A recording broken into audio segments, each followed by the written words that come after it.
இல்லற வாழ்வில் அடியெடுத்து வைத்து பின் நம் குடும்பம் என ஒன்று உருவாகி குழந்தைகள் பிறந்து அவர்களும் வேகமாக வளர்ந்து விட்டார்கள்.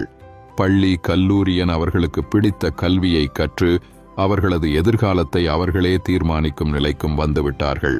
நாம் எல்லோரும் கொஞ்சம் கொஞ்சமாக முதுமையை நோக்கி நகர்ந்து கொண்டிருக்கிறோம். வயதுக்கேற்ற சின்ன சின்ன உடல் உபாதைகள் நமக்கு இருந்தபோதும் ஆரோக்கியத்தை காத்துக்கொண்டு நாட்களை நகர்த்தி கொண்டிருக்கிறோம். வாழ்வினை திரும்பி பார்க்கும்போது மலைப்பாக இருக்கிறது. எத்தனையோ சந்தோஷங்கள், சிரிப்புகள், எத்தனையோ துக்கங்கள், கண்ணீர் துளிகள், எத்தனையோ ஏமாற்றங்கள், கோபங்கள் எல்லாவற்றையும் கடந்து வந்துவிட்டோம். நம்மீது அன்பை பொழிந்த, நாம் அன்பு செலுத்திய நிறைய பேர் இன்று நம்மிடையே இல்லை. இயற்கை சீற்றங்கள், பேரழிவுகள், விபத்துக்கள், கொடிய மற்றும் கொள்ளை நோய்கள், பஞ்சங்கள், போர்கள், தீவிரவாதம் ஆகியவற்றிலிருந்து இதுவரை தப்பித்துக் கொண்டோம். நாம் ஆசையாய் நினைத்த சில விஷயங்கள் கைகூடாததாலும், நாம் கொஞ்சமும் நினைத்தே பார்த்திராத சில விஷயங்கள் நடந்தேறியதாலும் மனம், வாக்கு, செயல் என அனைத்திலும் மாற்றங்கள் கண்டோம். பெரியவர்களின் பல ஆசீர்வாதங்கள், சமயங்களில் சில காயப்படுத்திய சொற்கள் இரண்டையும் ஏற்றுக்கொண்டோம்.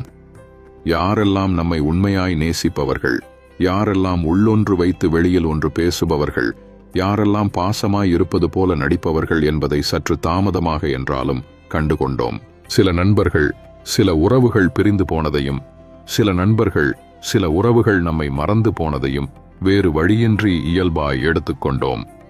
புது புது இடங்களை சுற்றி பார்த்தும், விதவிதமான உணவுகளை ருசித்துப் பார்த்தும் மகிழ்ந்த தருணங்களை நினைவில் பதிய வைத்துக் கொண்டோம். வாழ்வின் இக்கட்டான நேரங்களில் ஆத்மார்த்தமான நண்பன் அல்லது தோழியிடமிருந்து ஆலோசனைகளை பெற்று அதிலிருந்து மீண்டு வந்தோம்.